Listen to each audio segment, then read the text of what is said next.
अस्सलाम वालेकुम। ये वीडियो बहुत अहम है क्योंकि इंग्लिश में ज़्यादातर जो मीनिंग्स होते हैं वो वर्ड्स की पोजीशन पर डिपेंड करते हैं। ठीक है कि कभी कभार वर्ड्स एक पोजीशन पर होगा, सेम वर्ड होगा लेकिन एक पोजीशन पर वो एक मीनिंग देगा, दूसरी पोजीशन पर दूसरी मीनिंग। तो इस हवाले से मैंने भी आज ये वीडियो जो है इसका इंतखाब किया है कि अक्सर इंग्लिश में एक वर्ड है ओनली। इस ओनली की जो पोजीशन चेंज होते हैं तो पूरी सेंटेंस का जो मीनिंग है या सेंस जो है वो भी तब्दील होता है। तो मैंने लिखा है the use of only with different meanings. ठीक है, ये सेंटेंस में अब देखिए फर्स्ट सेंटेंस को देखिए। Only he wrote to me about the difficulty. सीधा साधा सेंटेंस है। Only he wrote to me about the difficulty. इस सेंटेंस का मतलब ये है कि ओनली ही, सिर्फ उसने मुझे लिखा।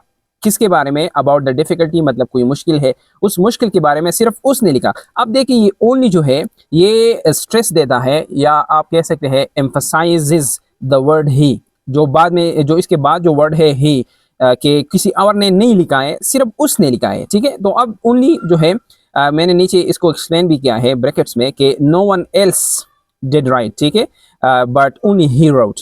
तो यहाँ ओनली जो है इसके बाद जो वर्ड है, अक्सर ये बात याद रखें कि ओनली के बाद जो डायरेक्टली कोई वर्ड आया हो तो उस वर्ड को रेफर करेगा, ज़्यादा तौर पर फोकस उस पर देगा। ठीक है, और इस वजह से हम कह सकते हैं कि पूरी सेंटेंस का मतलब यहाँ ये है कि only he wrote to me, सिर्फ उसने लिखा है, किसी और बंदे ने नहीं लिखा है डिफिकल्टी के बारे में, कोई मुश्किल के बारे में। तो यहाँ तो ओनली जो है ये ही को स्ट्रेस देता है। ठीक है, दूसरे सेंटेंस को देखें।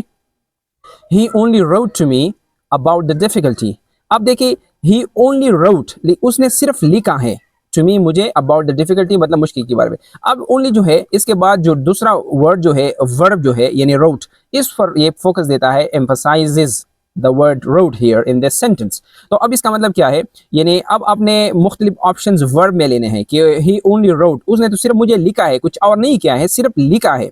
तो ओनली जो है ये जो रोट है यानी लिखने के लिए जो वर्ड यूज हुआ है इसको रेफर करता है। He did nothing else but wrote, उसने कुछ भी नहीं किया है बल्कि सिर्फ लिखा है। मतलब उसने इन्फॉर्म, मतलब इन्फॉर्म तो वैसे भी लिखने में आ सकता है।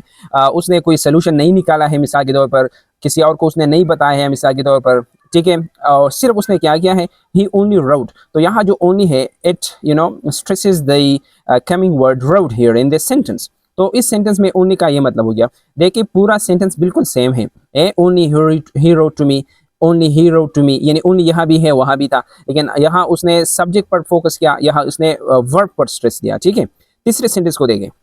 ही wrote only to me about the difficulty, उसने लिखा ओनली टू मी, सिर्फ मुझे, अबाउट द डिफिकल्टी यानी मुश्किल के बारे में उसने सिर्फ मुझे लिखा है, किसी और को नहीं लिखा है। ठीक है, यहाँ इसका मतलब था कि सिर्फ उसने लिखा है, यहाँ इसका मतलब था कि सिर्फ लिखा है, मतलब कुछ और नहीं, कुछ नहीं किया है। और यहाँ अब इसका मतलब ये है कि he wrote only to me. अब ओनली जो है इसके बाद जो टू मी है मतलब मुझे लिखा है, किसी और को नहीं लिखा है, अहमद को नहीं लिखा है, सलीम को नहीं लिखा है, आपको नहीं लिखा है, किसको लिखा है? Only to me. तो यहाँ ओनली जो है ये टू मी जो इसके बाद जो ऑब्जेक्ट है इस पर स्ट्रेस देता है। और ये नीचे भी मैंने लिखा है कि he wrote to no one else but to me, उसने किसी और बंदे को नहीं लिखा है, सिर्फ मुझे लिखा है। तो इस वजह से मीनिंग जो है ये डिफरेंट होती जाती है। ठीक है, because of the different positions of only in the sentence. अब चौथे सेंटेंस को देखें। He wrote to me only about the difficulty. अब यहाँ ओनली जो है इसका मतलब क्या है?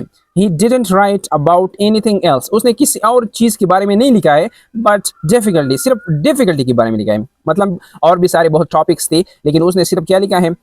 अबाउट द डिफिकल्टी, मतलब डिफिकल्टी के बारे में, जो मुश्किल था, मुश्किल थी उसके बारे में सिर्फ उसने लिखा है, किसी और चीज़ के बारे में नहीं लिखा है। मतलब फ़ायदे भी थे वहाँ, ठीक है, या कोई गुड न्यूज़ भी, लेकिन सिर्फ उसने जो लिखा था मुझे वो सिर्फ डिफिकल्टी के बारे में। ठीक है, अब ये नेक्स्ट, ये लास्ट सेंटेंस को देखें। He wrote to me about the only difficulty. अब यहाँ क्या है? अब यहाँ ओनली जो है ये स्ट्रेस देता है लास्ट वर्ड जो है डिफिकल्टी के बारे में। इसका मतलब ये है कि there was no other difficulty, मतलब डिफिकल्टी कोई और नहीं थी, सिर्फ एक ही डिफिकल्टी थी, एक ही मुश्किल थी और उसी ही के बारे में उसने मुझे लिखा है। ठीक है, तो आपने देखा कि ओनली जो है ये मुख्तलिफ पोजीशन पे आके जो पूरे सेंटेंस का जो मीनिंग है वो मतलब चेंज करता है, तब्दील करता है।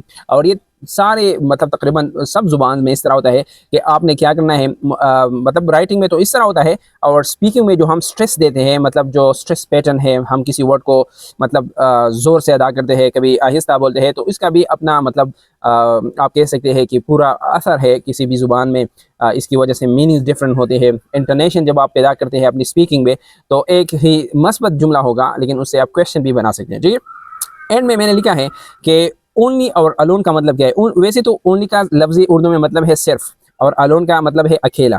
तो इसमें डिफरेंस ये है, मिसाल के तौर पर मैंने एक जुमला लिखा है ओनली ही डिड इट, यानी सिर्फ उसी ने किया है, no one else did it but only he. मतलब यहाँ सिर्फ इसका मतलब ये है कि सिर्फ उसने ये काम किया है या लिखा है या कुछ भी है। और नीचे जो दूसरा सेंटेंस है ही अलोन डिड इट, उसने मतलब अकेले ये किया है, मतलब ही डिड इट बाय हिमसेल्फ, उसने खुद ये किया है, किसी और की हेल्प उसने नहीं ली है। So he alone did it, only he did it मतलब सिर्फ उसने किया, किसी और ने नहीं किया है, मतलब अहमद ने नहीं किया, सलीम ने या मैंने नहीं किया है। ही अलोन डिड इट इसका मतलब है कि उसने तो किया है लेकिन मतलब अकेले किया है, किसी और से हेल्प नहीं लिया है। तो ये था आज का वीडियो, उम्मीद है आपने कुछ सीखा होगा। आप अगर इस आप आपने कुछ सीखा होगा। अगर ये वीडियो अच्छी लगी हो तो इसको लाइक करें, इस पर कमेंट्स दें, अपनी सजेशंस दें, और मेरा YouTube channel Tariq English diary को भी सब्सक्राइब करें। Thank you for watching.